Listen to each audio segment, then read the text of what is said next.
All right, hey guys, Sam here from TradeDevils.com and TradeDevils-indicators.com. Okay, so I'm just gonna do a quick recap video for the day here. I try and keep it short, as well as short as I can. And take the opportunity here. One, we're just review the day. There's some striking examples here, but also a chance to introduce the newest addition to our lineup. Here you see on the chart here, I've got the TradeDevils Bollinger Bands here. Now, these are, I would tell you, boy, John Bollinger, what a great contribution to technical analysis. These continue to be as popular and as effective as they always were. And I know there's a tendency to think, oh, well, Bollinger Bands, those have been around forever. That can't be any good anymore. Well, it's just math, right? So unless the math isn't good, these are just as effective as they've ever been, right? So now let's understand what we're looking at here. So again, we're not recreating the wheel here, but we are adapting a few things. So let me take you inside the indicator. So hang on one sec. So I've just opened it up here. So the variation here. Number one, we're giving you all of these different types of moving averages as your center line or mean. I prefer McGinley. Any of these are good. I mean, you can go simple is fine.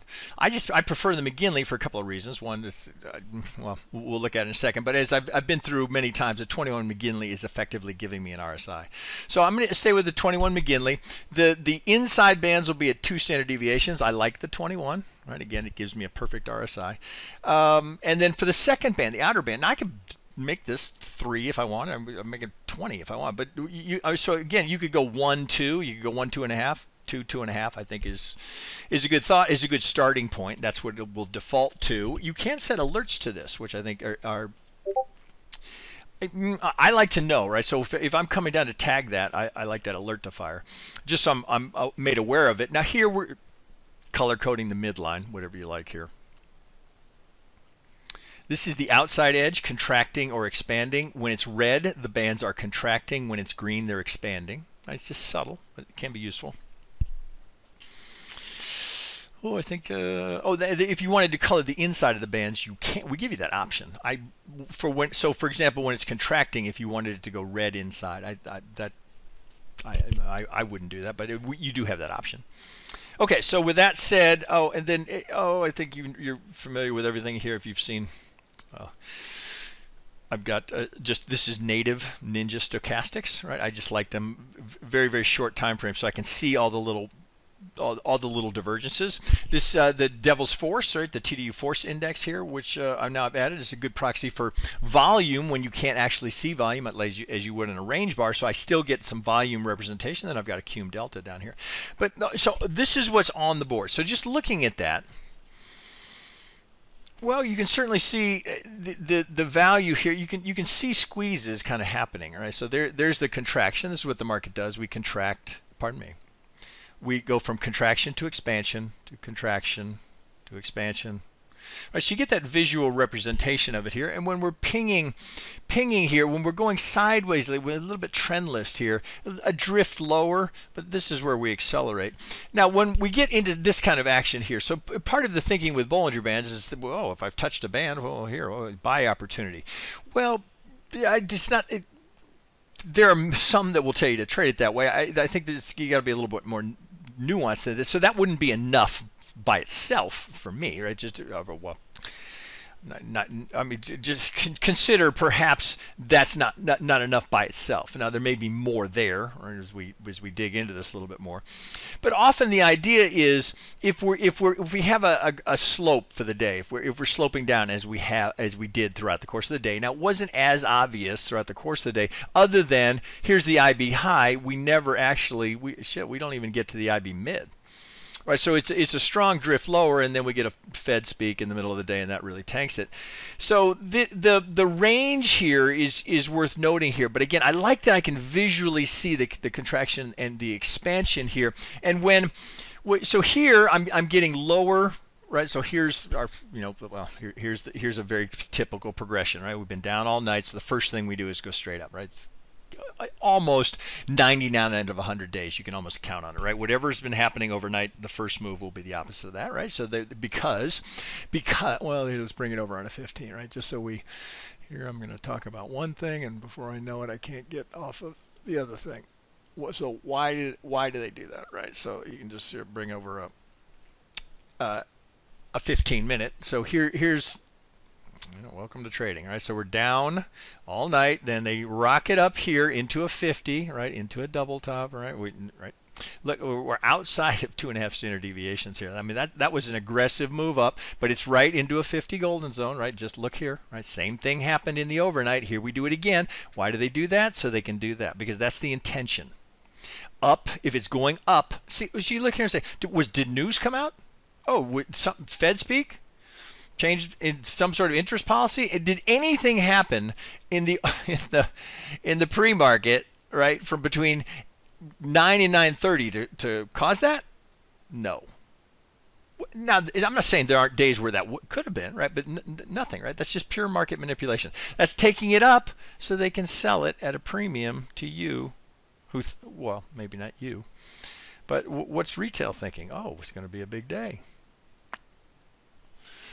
right? They never learn, right? So anyway, so that's why we go up, and then the only, well, look here. So we go 50, and then the only decent retracement we get here is between a 50 and a golden zone. Happens to be in an order block here. We're gonna visit that a little bit more closely in a second. Okay, so here's that first move up, right? And note, it's boom, boom, boom, boom, boom. It's just, this is a power move going straight up, right? Look at the Stokes, right? They actually max out here, right? Can't go any higher. But then from that, oh, all of a sudden, now why? So you're looking at that, and your thought process is to be, oh, okay, well, big ramp. What's going on here? Wouldn't that be your thought? I mean, shit, I don't know if we've got a golden zone there, we probably do, right? So you're in the pocket here. Oh, right. Your first thought would have been, oh, okay, well, ramp down. Maybe we're going to go up here, and then it'll head lower, right? Maybe we're going to do this, and then we'll start the drift lower, right? We can't even make them. Well, I've got S3 here, so I have some pivots on traditional floor pivots on this, so I can't make S3. So I'm up here. I can't make the upper Bollinger Band, and I see that I can't make them, yet the bands are contracting, right? From this expansion, now we've gone into contraction. Now look down below. This is all the force that I get in that move. That's it. That's it, right? So cum delta. Oh, I can't even break the center line here, right? That set of Bollinger Bands, I can't even get to the other side. Now Stokes. All right, now a crossover in the Stokes. That's not what I'm looking for. I'm looking for little variations here, little nuance.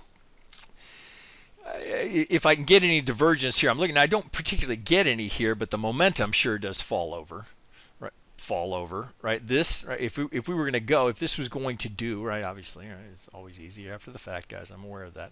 But if we were going to go here, wouldn't it, right? You'd expect some buyers to show up, much as they showed up here.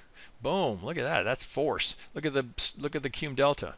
Okay, are we doing it again? Ooh, okay, maybe. Right, center line. Nothing down here. We roll up. Momentum rolls. All right. Okay, so just to, this is not even really what I wanted to show you. I wanted to show you how to combine a few things.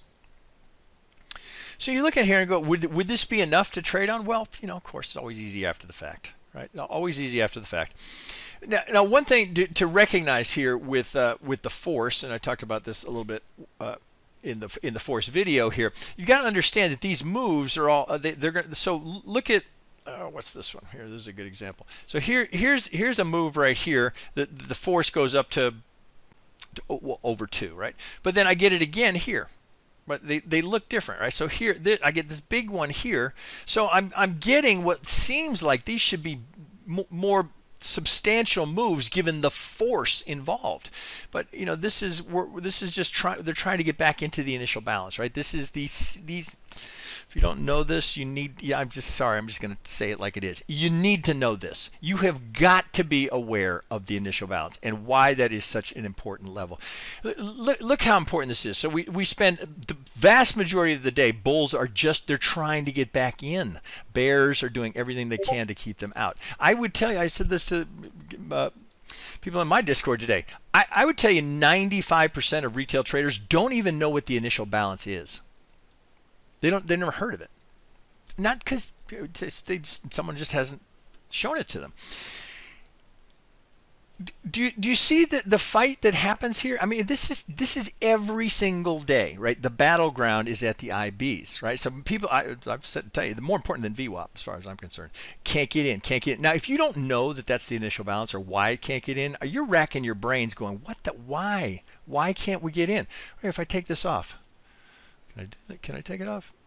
Oh, yeah, I can. All right, so you don't know why we can't progress here. You don't know. You simply have to know this. Right? I don't know how anyone trades not knowing it. I mean, I'm not. It doesn't have to be ours. But if you're going to be a day trader, you've got to mark it yourself. Somehow you've got to mark the initial balance. You simply you got to do it, right? Or you're going to regret not doing that, right? Don't take my word for it. You don't have to use ours. Just trust me on this. You got to know where it is, right? That's the battle that's happening right here. Can we get in? No.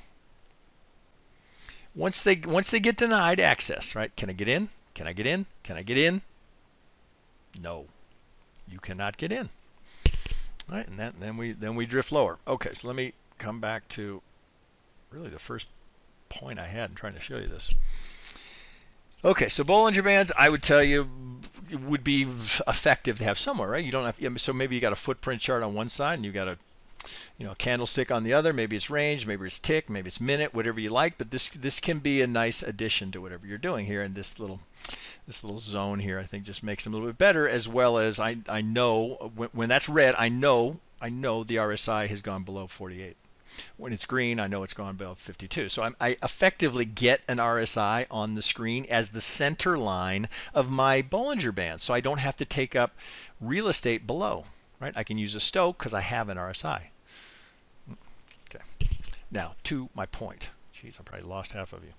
Okay, so let's put on. Let's take some of this down. Let's de-emphasize some of this, and let's put on market structure. Right? You see how well, because this is really what was so striking today. Aside from all of this, which then of course I wanted to introduce you to our Bollinger Bands. Right? They're very reasonably priced. Okay, well, there's two things if you're familiar with market structure that I would encourage you to never assume is going to break, and that would be an order block or a fair value gap. Don't assume they're going to break, because most times the market will respect them. Now, before I turn this on, for those of you that are not familiar, or maybe you know the term of an order block. Now, we do our order blocks a little bit differently than perhaps you've been exposed to. The more traditional order block in market structure or SMC or IC, whatever you want to call it, is what we call supply and a demand zone here. We use an order block more from, it's often called rally base rally. All right, so in that context, our order block is going to be right here. Right, this is going to be the order block. Right, so it's rally base when we come out of here. So thus, if this were to come back to come here. If this were to come back to test this, that's an order block, right? So it's potential because of the way we structure them. There could be unfilled orders, could be bulls defending here, but this is an area I want to pay attention to because I got an order block here, right? Unlike what would be down, well, this I guess would be, we could probably use something like this as a demand zone. Well, here we'll turn them on here. So let me get all that off the chart. And I'll make my point. So, come on. There we go. As to why you don't want to ignore order blocks or fair value gaps. So all I'm going to do is just turn on the smart money concepts, the market structure indicator that we provide with our interpretation of order blocks, supply and demand zones, fair value gaps. All right, so let's just turn it on. Okay, so you're going to see a couple of things. You're going to see the supply and demand zones are in red and green. So you see down here, here's a demand zone. You see up here in red because of this pivot right here. Because of this wick right here, we leave a supply zone because this is the last high that gave me that break of structure. So this is the supply zone. On the way down here, I get an order block, order block, order block, order block, order block, order block, order block, right? So in purple, so we do for a bullish order block, they're in this blue, and for a bearish, they're in this purple because I got to make different color choices so I can see the distinction between a supply zone and an order block. And is it a bull or a bear order block? So now what I want you to do is just look at the chart today.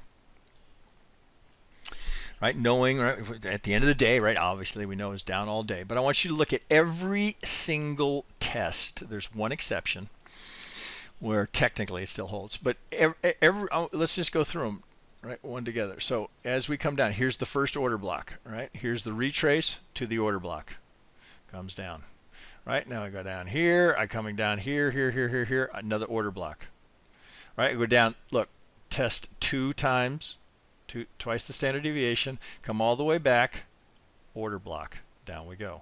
Now this time I come all the way back up here. This is a prior pivot here from way earlier, but shit, that's last week. I get just wick through, right? I just get wick through. Now we have our set that if wick gets through, it's considered broken. Well, actually in this case it's already played because of it actually was mitigated here. But if we come back to it, we know that that's still there. We get just a wick through it, but look what that wick does. It gets us into that zone. It gets me just beyond 2 standard deviations, right? And then I start to come down, order block. So I got back-to-back order blocks as I'm coming back towards the IB, right? I get through, I come all the way down. Now, interestingly, I don't make the lower Bollinger Band, right? So the market, well, here, let me pause right there. So look down here, right? All of a sudden, the momentum is starting to shift higher, right? So I can see the Stokes are just pure momentum. So as I'm starting to come up, oh hey, well not only that, look, can you see it? You can see the divergence down here, right? So I get a fresh low here, but the stochastic, that's what I'm looking for. That's why I like stochastics. I like a very sensitive stoch because I want to see that divergence. I may not necessarily see it in an RSI, but I'm going to see it in a very, this is a 352, it's very tight little stochastic, so I see that burst of momentum. Now look at the force. Hey, oh, all of a sudden, oh, hey, we're going. What do I come back to? Do you see it? Let's get that off of there. Okay, so now I'm coming back to, where am I? Order block. Now I come down here, so here I leave an order block here. Now, what do? I come back to, so here's the last order block here. Right, do you see it? Right before I come down. Boom, 2 standard deviations, come back. What have I left? Order block. Hit it. Now, finally, we're at the end of the day, I finally get a buy side order block. Look what happens to here. I come down into the order block as I'm hitting 2 standard deviations. There's the last little pop of the day. So you have a 100% hit rate on these order blocks. Every pivot. Now, we didn't miss one. Now, just to sweeten that all the more, you say, oh, yeah, pay attention to this. Now, let's put the measured moves on. Now we look here, and this makes it a little bit easier, right? Remember, we're always looking for confluence. Right? Is there more there than just one technical component? Well, to start the day on that big ramp up, what do we run into? Right? That's a pretty good looking top hat. Right? Look in the overnight. I mean, this is stuff not to ignore. Right? You don't ignore that. Don't ignore that. Obviously, there's going to be software here. Again, that's not a guy sitting there dump it, right? That's just software doing that, right? So, I mean, those are, I mean, plus it's an order block. This order block's already get tapped. You get this one here. So we get this again. All right. So you say, oh, it's at 932. I'm not trading at 932. Okay.